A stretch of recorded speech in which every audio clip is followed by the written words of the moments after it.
Segera kita ikuti bersama live perbincangan dalam Makassar Insight. Live interaktif hubungi telepon 361440, SMS dan WhatsApp di 0811 459 11. Selamat mengikuti. Ya, selamat pagi semua listener, apa kabar pagi hari ini? Saya Emil Faris kembali hadir bersama Anda di spesial program dari Radio Smart FM. Seperti biasa hari Kamis setiap jam 11 sampai jam 12 kami mencoba untuk mengangkat isu-isu yang sepertinya juga cukup mendominasi di seputaran kota Makassar.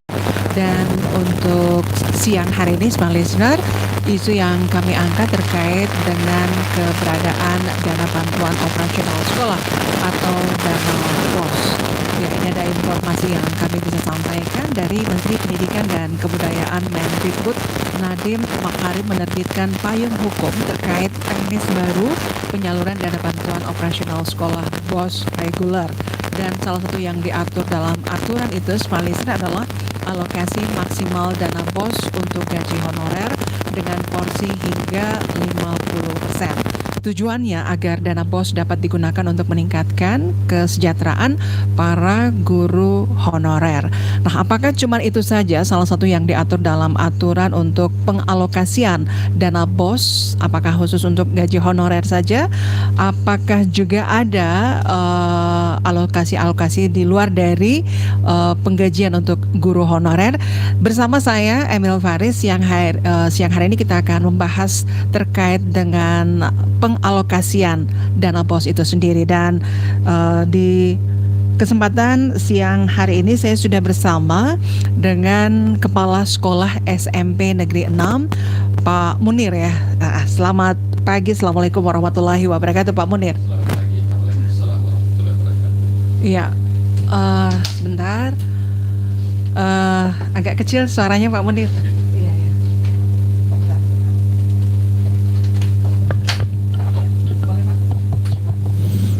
Tes. Ya, apa kabar Pak Munir? Alhamdulillah baik. Iya. Terima kasih banyak diundang ke Smart FM, iya. Pak, terkait dengan dana BOS dari SMP 6 sendiri, apakah memang juga mendapatkan dana BOS? Dan dari dana BOS yang ada itu, apalagi katanya sekarang dana BOS itu ya sudah disalurkan ke sekolah-sekolah ya. Dana bantuan operasional sekolah katanya mulai tahun ini langsung ditransfer oleh pemerintah pusat ke rekening sekolah masing-masing, khususnya untuk tahun 2020 ini. Apakah memang di SMP Negeri 6 sendiri sudah mendapatkan transfer langsung dari pemerintah pusat atau masih dengan sama 2019 lalu? Baik. Bismillahirrahmanirrahim.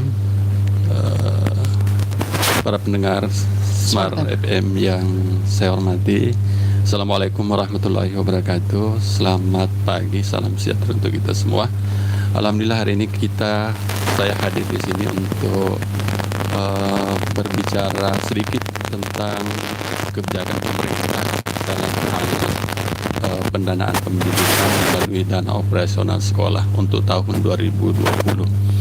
Jadi memang kebijakan Kementerian Pendidikan dan Kebudayaan untuk dana BOS tahun ini ada beberapa item yang berbeda dengan penyaluran tahun-tahun sebelumnya. Yang pertama, tadi telah disampaikan bahwa SMP 6 misalnya apakah sudah menerima, alhamdulillah sudah ada di rekening kita sekarang. Tetapi memang tahun ini ada sekolah yang masuk tahap pertama. Misalnya SMP 6 dan beberapa sekolah lainnya masuk tahap pertama. Sekolah-sekolah negeri kita umumnya masuk tahap pertama, tetapi masih ada 1-2 sekolah kita yang belum masuk di rekeningnya. Ada hal teknis yang dibutuhkan oleh kementerian sehingga mereka transfer belum dilakukan sampai untuk beberapa sekolah. Ya, kalau disebutkan tadi pertahapan ya untuk penerimaan dana BOS itu sendiri, melihat apa sih indikasi seperti apa yang dilihat dari sehingga dana BOS itu harus mungkin sekolah ini Ya kan pemerintah pusat dalam transfernya itu dia berbasis data kita ada di data pokok pendidikan yang disebut Dapodik. Saya kira sekolah-sekolah yang belum tertransfer dananya itu mungkin ada hal-hal yang harus diperbaiki pokok mereka itu, sehingga dana itu belum ditransfer. Tapi saya yakin pemerintah tetap akan mengusahakan secepat mungkin transfer dana itu, karena itu yang menjadi keluhan kita selama ini. Tahun-tahun sebelumnya kita memang terus terang keluhan pertama kita itu karena selalu terlambat. Bahkan penyaluran dana BOS pada tahun-tahun sebelumnya itu cenderung pada akhir triwulan, bahkan sering menyeberang ke triwulan berikutnya. Alhamdulillah sekarang baru pada bulan kedua tahun dana 2020 sudah masuk dalam rekening kita. Jadi itu satu bagian dari keinginan Menteri untuk merdeka belajar. Jadi itu kita sambut itu dengan sangat baik.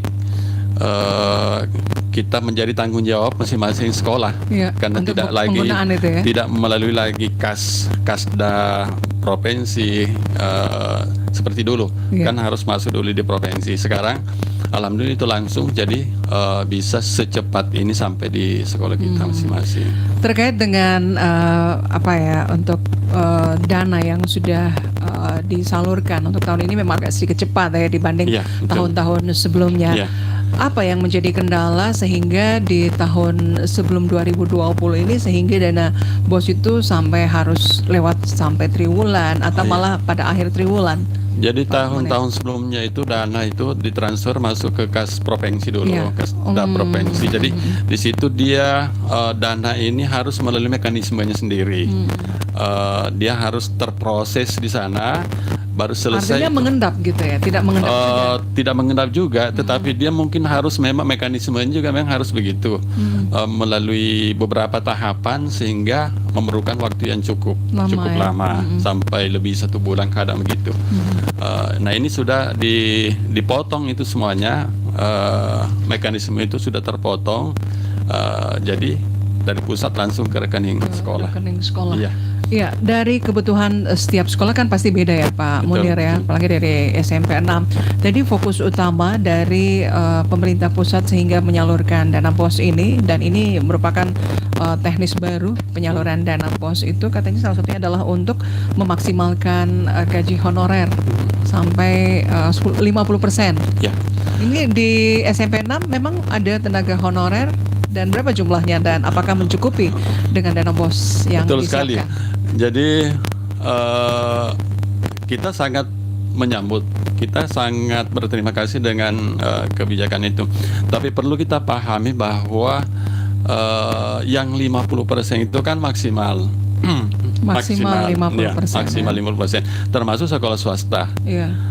Jadi karena sekolah-sekolah itu berbeda tingkat kebutuhan mereka, jadi tidak harus sama kan? Tidak harus sama. Maksudnya tidak harus sama untuk pembiayaan tenaga honorer. Tidak harus sama. Gini, kan sekolah itu dalam mengalokasikan dananya itu ada prosedur yang harus mereka lalui. Pertama, pada akhir tahun sekolah itu harus mengevaluasi diri namanya. Terus di evaluasi diri itu kita bisa melihat dalam 8 standar pendidikan itu kan ada 8 standar pendidikan yang menjadi acuan kita. Di situ kita melihat standar mana yang belum, yang masih minim. Misalnya standar pendidik dan tenaga kependidikan masih rendah, berarti alokasi dana BOS itu harus lebih besar. Difokuskan ke situ ya. Standar sarana prasarana misalnya belum maksimal, berarti alokasinya lebih banyak ke situ. Itu ada namanya rapor mutu sekolah. Jadi sekolah punya rapor mutu itu kelihatan di situ. Kalau sekolah itu baik administrasinya pasti kelihatan bahwa dalam 8 standar pendidikan yang secara nasional itu yang masih rendah adalah ini. Nah dari situ disusunlah RKAS, Rencana Kerja Anggaran Sekolah. Jadi menyusun RKAS itu harus berdasarkan data itu tadi, di mana letak yang masih perlu diberikan lebih banyak, sehingga setiap sekolah itu tidak harus sama. Tetapi kebijakan itu bahwa dana BOS itu bisa sampai ke 50%, itu kan fleksibel. Fleksibel ya, tetap ya. Alhamdulillah sebenarnya. Tetapi saya kira ini yang 50% itu sebenarnya yang lalu-lalu juga sudah ada kebijakan gitu. Tapi untuk sekolah swasta, Iya. memang sekolah swasta wajar saja kalau 50% dana Untuk BOS tenaga itu honorernya. dilokasikan untuk tenaga honorer, karena sekolah swasta itu dia dapatkan dana operasional dari yuran murid-muridnya. Sementara sekolah negeri kan tidak ada yuran dari murid-muridnya. Jadi memang dana BOS itu menjadi hampir menjadi satu-satunya sumber dana di sekolah bagi sekolah negeri. Jadi untuk 50% itu memang mungkin ada 1-2 sekolah yang bisa sampai ke situ, tapi untuk sekolah-sekolah yang standar Seperti dari SMP 6 sendiri? tidak bisa. Jelas tidak bisa karena besar anggaran kita kepada sub-sub yang lain. Ada tenaga honorer juga di sana Ada. ya, Pak? Ada. Jadi tenaga honorer di SMP 16 itu, SMP 6 itu 19 orang. Iya, 19 orang. Dari kalau asumsi 15% pada sebelumnya itu, dari 19 orang itu kita bisa memberikan mereka insentif sebanyak 750 per bulan. Itu kan sebenarnya sangat minim sih, sangat minim sekali. Iya, iya. Tapi hanya itu yang bisa kita lakukan karena Dan itu anggarannya dari dana BOS. dana BOS. Iya. Hanya itu yang bisa kita lakukan karena plafonnya kan cuma 15% tahun lalu. Tapi sekarang ini kan Sekarang bisa sudah 50. dinaikkan sedikit sesuai dengan mungkin itu lebih fleksibel karena kita bisa menggaji mereka lebih tinggi sesuai dengan kinerja mereka. Ya, terkait dengan guru honorer, ini adalah lagi dari pemerintah Kota Makassar yang meminta untuk mewaspadai munculnya guru honorer bodong seiring dengan keluarnya kebijakan Kementerian Pendidikan yang mengizinkan 50% dana BOS digunakan untuk pembayaran gaji guru honorer. Nah, menurut Pak Munir sendiri, Itu memang ada seperti itu, Pak Munir? apa namanya? Justru itu yang dicegah oleh pemerintah sehingga dalam Juknis BOS ini, Permendikbud nomor 8 tahun 2020 itu memang betul itu memang bisa sampai 50%, tapi harus ada 3 syaratnya. Iya, 3 syarat itu. Syarat pertama, guru tersebut sudah terdaftar di data pokok pendidikan sekolah per 30 Desember 2019. Terdaftar di data pokok pendidikan, Dapodik namanya. Iya. Terdaftar di Dapodik masing-masing sekolah per 31 Desember 2019. Nah, itu yang satu. Iya. Yang kedua, tenaga honorer tersebut, guru honorer tersebut, dia sudah punya namanya NUPTK. Nomor NUPTK. Ya, NUPS ya. NUP. Iya. Jadi itu ini yang berat. Ini yang berat. Ini sementara di Kota Makassar ini masih sangat sedikit guru honorer yang punya NUPTK. Ya, masih sangat sedikit yang punya ini. Yang ketiga, guru honorer tersebut belum menerima tunjangan sertifikasi. Karena guru honor itu sebenarnya bisa mendapatkan tunjangan sertifikasi juga memenuhi syarat. Jadi ini tiga poin ini yang Harus menjadi syarat ya. guru honorer itu bisa terima dana BOS itu tadi. Itu tadi saya katakan bahwa yang poin kedua itu tadi itu yang sangat minim. Sementara sekarang diusahakan masing-masing sekolah mengusulkan guru-guru honor mereka ke dinas pendidikan untuk dibuatkan SK tugas oleh kepala dinas. Dari situ nanti baru Sekolah yang buat. Iya, sekolah yang buat. Jadi tidak semudah itu. Untuk mendapatkan NUPTK. Iya, tidak segampang itu kepala sekolah kemudian Harus maksimal ada batas waktu mengajar gitu, Pak. dan itu kan pasti guru tersebut harus dilengkapi SK pembagian tugasnya, rosternya. Itu tidak bisa kita bikin sembarang. Karena itu sekarang kan tersistem dalam data pokok itu. Jadi apa yang dikhawatirkan bahwa akan ada tenaga honorer bodong itu tidak akan ada ya Pak ya? Sangat sulit. Sangat sulit ya, karena mereka itu harus ada persyaratan-persyaratan yang harus dipenuhi. daftar masuk ke data pokok itu, dan di situ kelihatan di situ bahwa apakah guru ini memang diperlukan sekolah itu. Misalnya, misalnya sebenarnya kita butuh sebenarnya 6 guru bahasa Indonesia. Nah kalau misalnya sudah ada 6, kemudian kita angkat lagi guru honorer 1, kan pasti tertolak gitu kan? Kan tidak dibutuhkan. Iya. Jadi sistem ini yang memfilter filter jika ada orang-orang tertentu yang ingin berproses. Oh iya, oke. Baik, demikian dulu untuk sementara ya Pak Munir ya. Kita akan break dulu.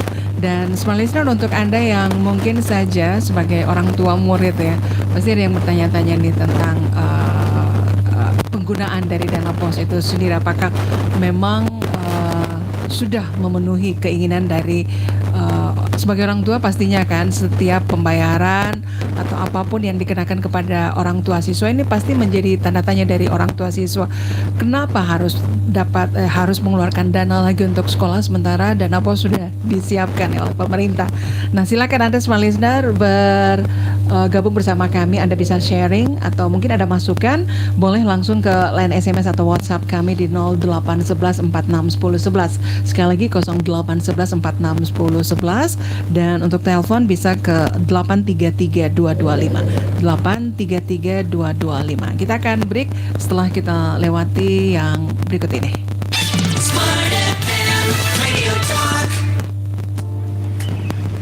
Bagaimana cara Anda mengawali tahun ini? Bisa jadi membuat resolusi dan segudang rencana sudah Anda lakukan. Namun, seringkali actionnya masih jauh dari harapan. Action akan menjadi maksimal jika mindset Anda benar. Dan mindset yang benar dimulai dari pengetahuan bagaimana memaksimalkan fungsi otak.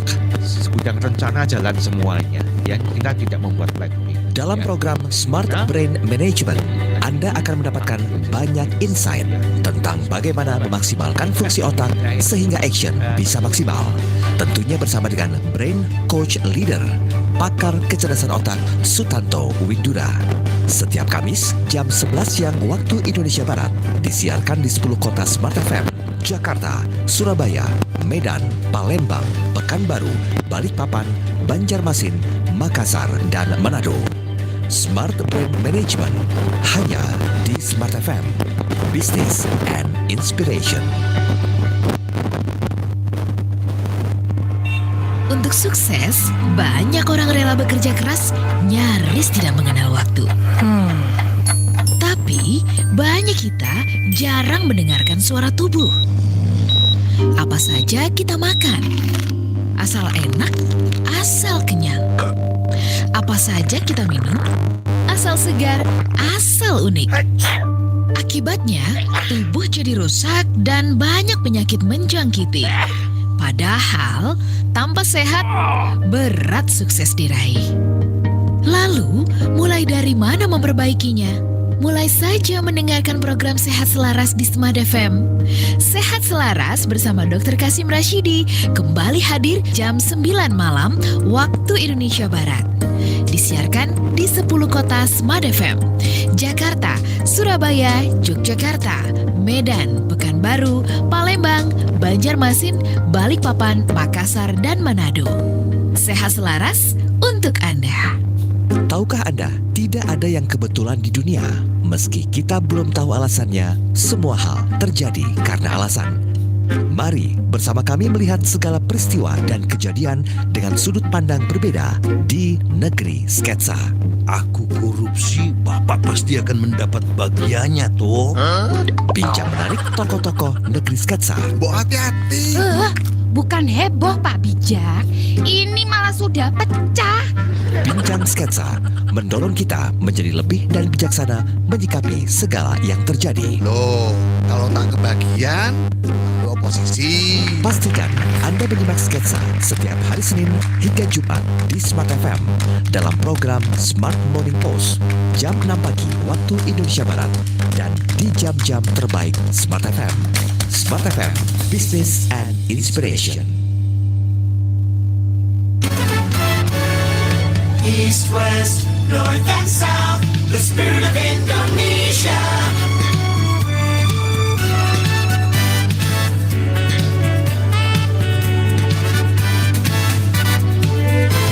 Smart FM.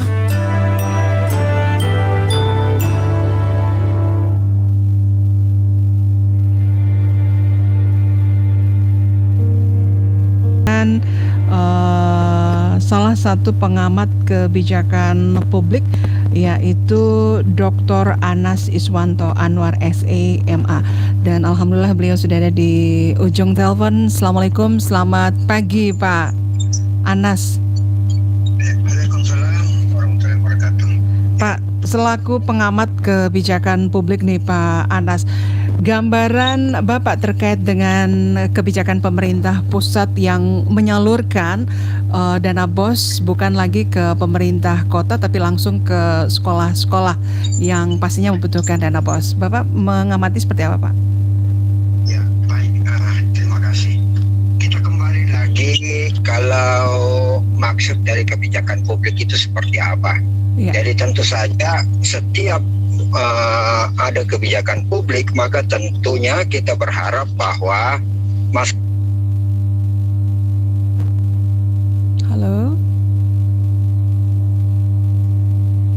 Halo Pak Anas.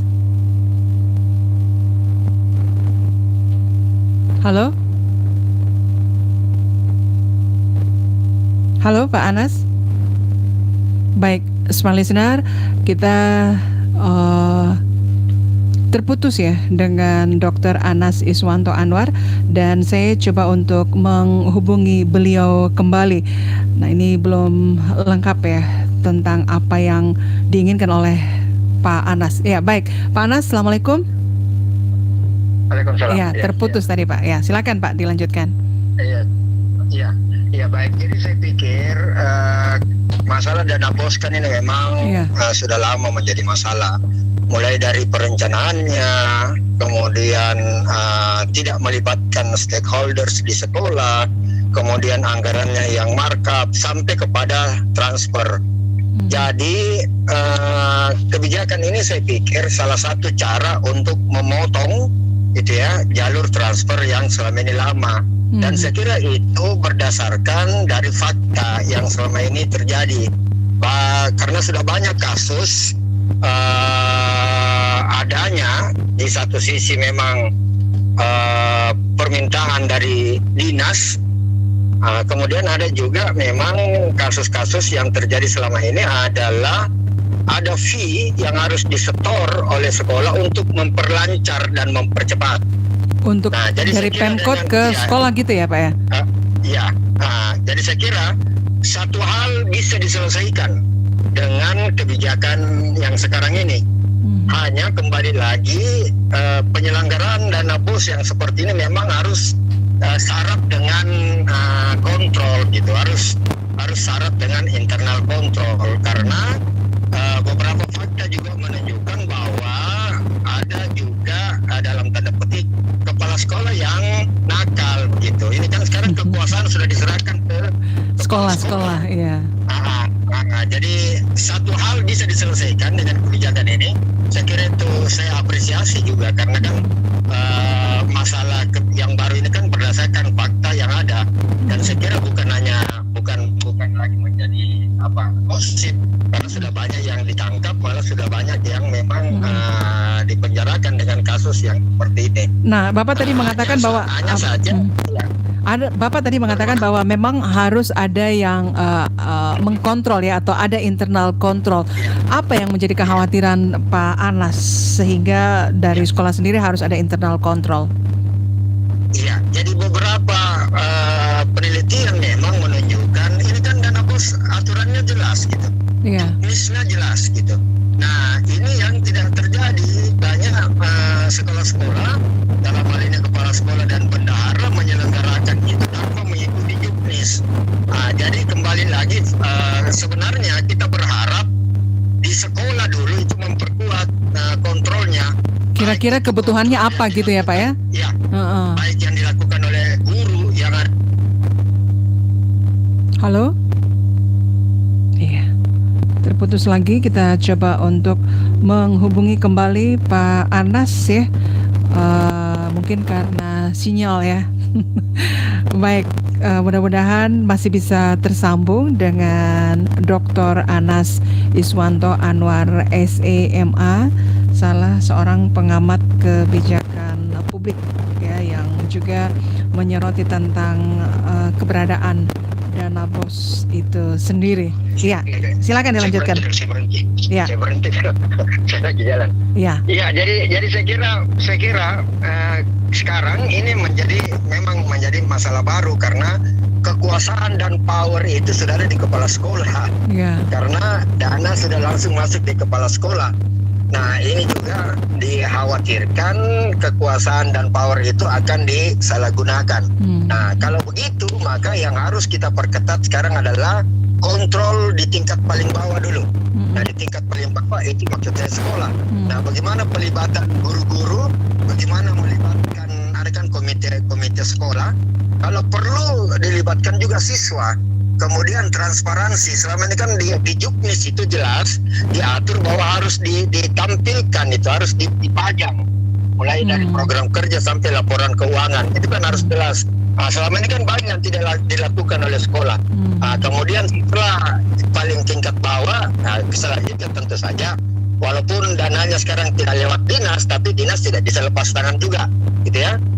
Harus juga tetap mengontrol. Kalau itu jalan, barulah barangkali agak bagus gitu, karena harus diikuti dengan kebijakan yang lain, tidak hanya berhenti sampai sini. Tapi paling tidak, menurut saya ini sudah menyelesaikan satu masalah. Kira-kira begitu. Iya, oke. Kalaupun harus ya, dan sekarang ini sudah menjadi kewajiban dari pemerintah untuk menyalurkan langsung dana BOS tersebut ke sekolah-sekolah. Kira-kira dari sekolah sendiri, selain harus melakukan program atau membuat program kerja dan laporan semua kegiatan-kegiatan penggunaan dana BOS, apalagi yang harus dilakukan, Pak Anas? Iya, jadi saya kira itu yang saya bilang tadi. Kasus yang selama ini memang begitu banyak dan rumit gitu. Perencanaannya tidak jelas, kemudian anggarannya di markup. Nah, itu yang saya bilang tadi, bahwa pengawasan harus diperketat kalau perlu, karena ini kan dana pemerintah, ini kan dana rakyat.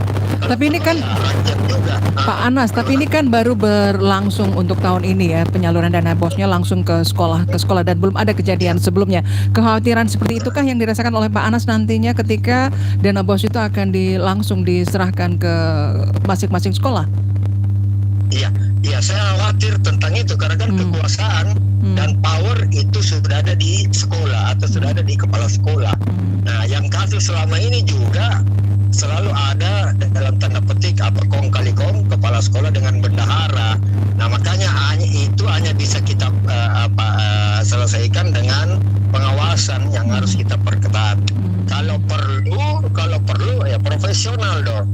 Kita turunkan akuntan misalnya ya. Karena ya transparansi terhadap penggunaan dana itu yang menurut saya juga sangat diperlukan, Pak ya. Dan memang sangat diperlukan ya, Pak ya, transparansi penggunaan dana BOS. Iya.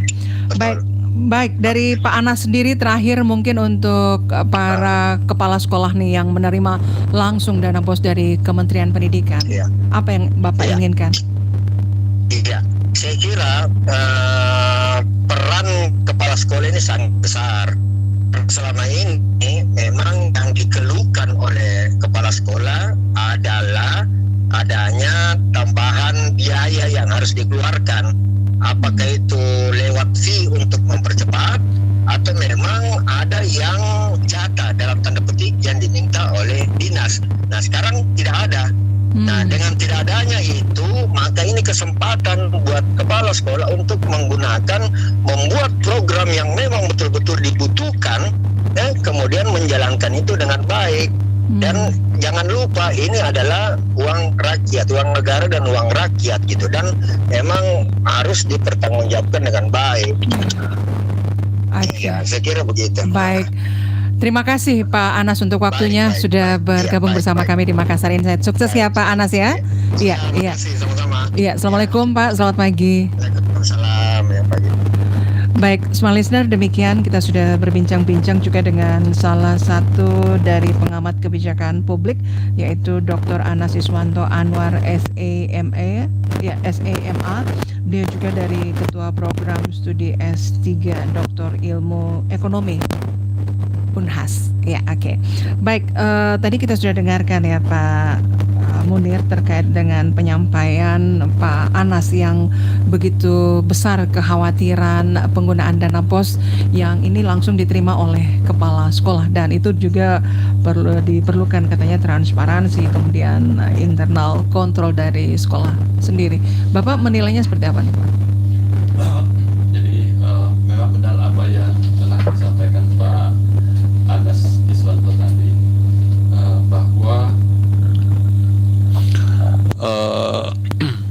bahwa ada satu soal yang diselesaikan dengan transfer langsung ke rekening sekolah ini.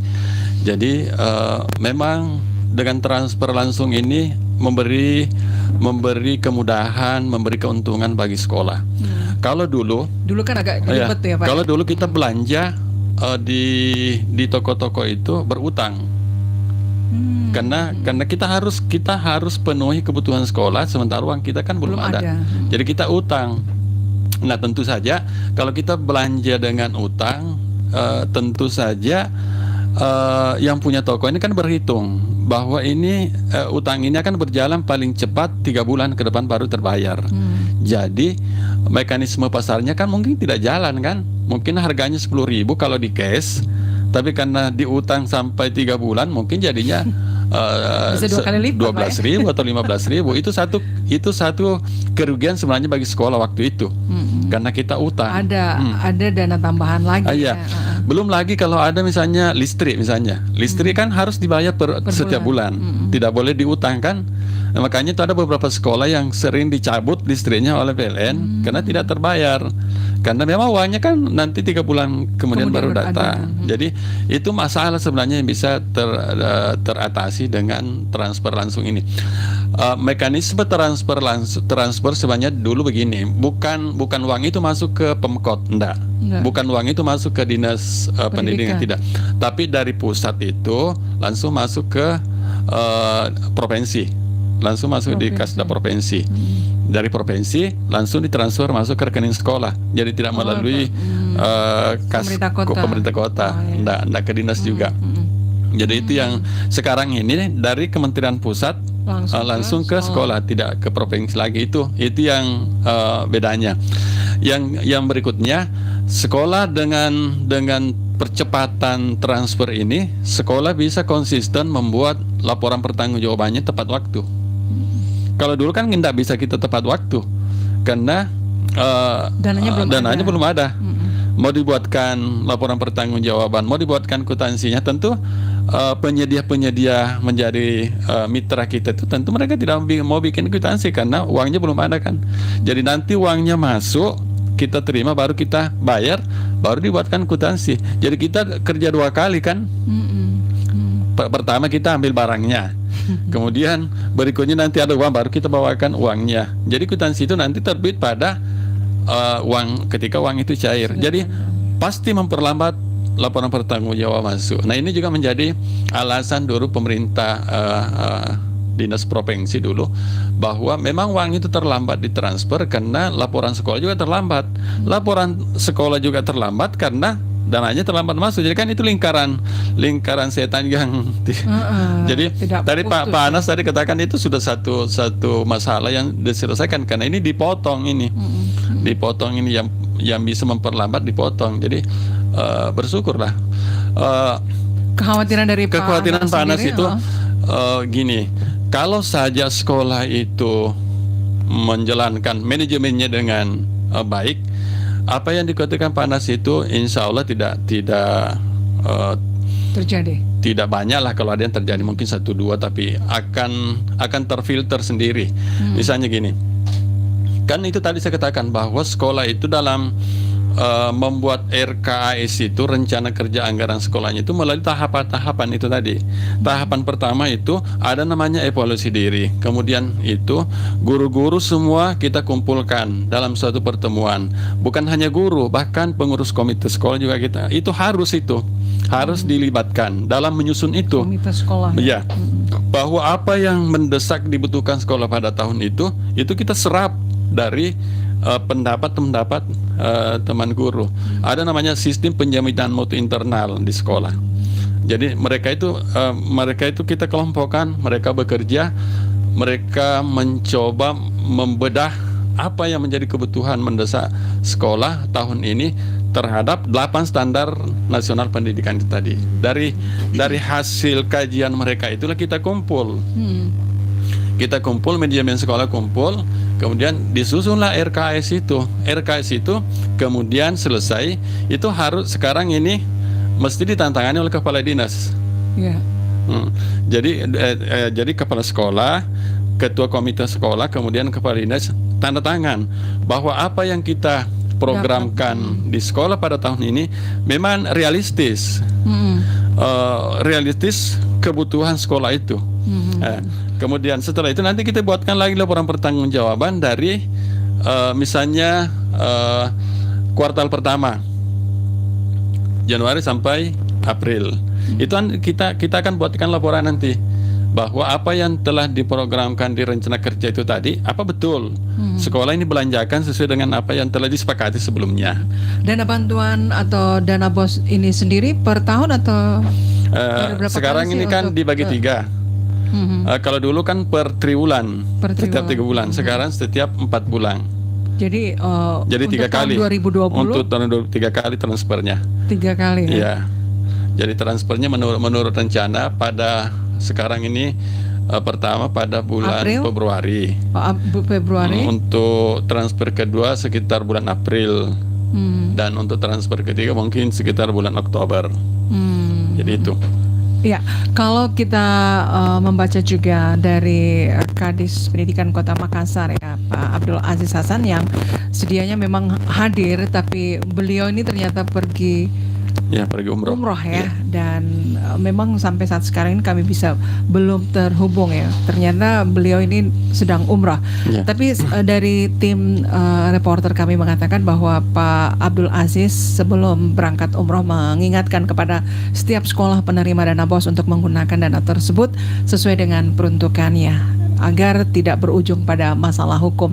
Dan mungkin dari sekolah itu mulai bisa dari perencanaannya, pelaksanaannya sampai pelaporannya sendiri. Kalau boleh tahu nih Pak Munir, apakah untuk penerimaan dana BOS untuk setiap sekolah itu berbeda atau sesuai dengan peruntukannya? Berbeda jumlah ya pasti dana BOS-nya. Karena setiap sekolah itu ada pengajuan dana sebelumnya sebelum Kementerian Pusat memberikan ke sekolah? Jadi Kementerian Pusat itu mengalokasikan besaran dana BOS ke masing-masing sekolah berdasarkan jumlah muridnya atau jumlah siswanya. Untuk SD sekarang kan untuk satu orang anak dalam setahun itu 900.000. Untuk SMP 1.100.000. Itu di perkalian jumlah siswanya, jumlah muridnya. Untuk SMA 1.500.000-an. Dana BOS juga itu selain untuk peruntukan ya pastinya untuk kebutuhan sekolah ya. Apakah juga untuk dana beasiswa untuk siswa? Enggak. Tidak, di luar dari itu ya. Jadi ini dana BOS ini adalah biaya operasional. Iya, dan biaya operasional itu tadi saya katakan bahwa operasional itu selalu cerminannya ke 8 standar itu tadi. Standar ada standar kompetensi lulusan, ada standar isi, ada standar proses, ada standar sarana prasarana, ada standar pendidik dan tenaga pendidikan, ada standar penilaian, ada standar pembiayaan. Itu cerminan ke situ. Sasarannya ke situ. Kalaupun ada dari siswa itu yang mendapatkan beasiswa, dana dari beasiswanya sendiri itu dari mana Pak? Dari sumber yang lain. Dari sumber yang lain, bukan. Jadi ini dana operasional, bukan dana personal. Kalau dana personal seperti tadi, kita bisa dibelikan baju kepada anak-anak, itu tidak bisa diberikan beasiswa, itu enggak seperti bukan itu. Bukan dari dana BOS. Dia mengacu ke yang umum. Oh iya. Oke.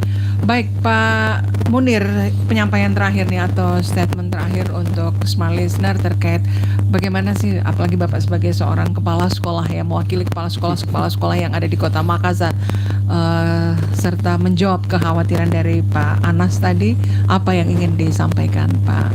Untuk meyakinkan juga ke masyarakat, khususnya Bapak Ibu nih yang punya putra-putri di sekolah ya, agar berharap dana bantuan ini ya, dana BOS ini bisa dipergunakan selayaknya oleh sekolah-sekolah tersebut. Jadi kita merasa bergembira semuanya karena uang itu datang lebih cepat di sekolah.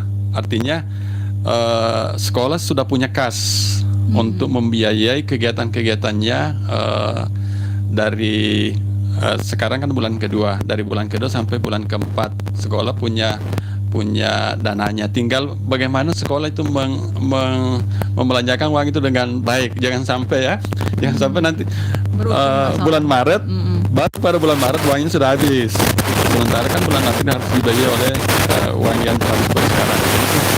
Jadi tantangan juga bagi sekolah supaya bisa mengatur penggunaan anggarannya dengan efektif dan efisien. Jadi untuk orang tua siswa itu satu kemajuan yang dapat kita rasakan. Jadi kalau misalnya anak-anak mau ada kegiatan ekskulnya anak-anak yang bisa dibiayai oleh dana BOS, kalau dulu kan kita pinjam. Sekarang ini alhamdulillah dana itu ada, tinggal kita apakah itu masuk dalam program tadi itu RKS kita tadi itu atau tidak. Kalau tidak masuk berarti tidak bisa dianggarkan oleh dana BOS itu. Makanya penyusunan RKS itu menjadi satu hal yang sangat krusial, satu hal yang sangat penting, karena di situ acuannya untuk 1 tahun ke depan. Rencana ya. Rencananya. Saya berharap ini 50% ini untuk honorer ini jangan digiring menjadi sebuah opini sehingga seolah-olah harus 50% untuk alokasi untuk tenaga honorer itu tidak, tapi ini sebuah fleksibel yang diberikan oleh Menteri kepada sekolah supaya tidak kaku dalam mengelola dananya. Paling tidak juga dari Kementerian terutama dari para guru honorer. Mungkin kalaupun tidak 50%, tetap ada ya peningkatan dana lah untuk guru honorer. Jadi Pak Menteri kan istilahnya merdeka belajar, artinya berikan kewenangan kepada sekolah untuk mengelola menjaga sekolahnya dengan sebaik-baiknya, termasuk mengelola keuangannya itu tadi. Tapi itu tadi menjadi tanggung jawab kita berat. Seperti Pak siapa namanya tadi, Pak Anas Iswanto tadi katakan bahwa memang harus ditingkatkan pengawasan. Ya alhamdulillah kalau mekanisme itu kita semua jalani. Pengawasan, ada kan pengawasan internal kita, ada komite sekolah yang tadi ikut serta menyusun RKS. Kemudian laporan kita juga harus menjadi filter pertamanya adalah Dinas Pendidikan, ada inspektorat dan seterusnya. Kita insya Allah kalau masyarakat juga bisa memantau kita melalui papan pengumuman itu tadi seperti Pak Is tadi katakan bahwa ada papan pengumuman penggunaan dana di sekolah. Terima kasih. Baik, terima kasih Pak Munir sudah hadir bersama kami di Smart FM.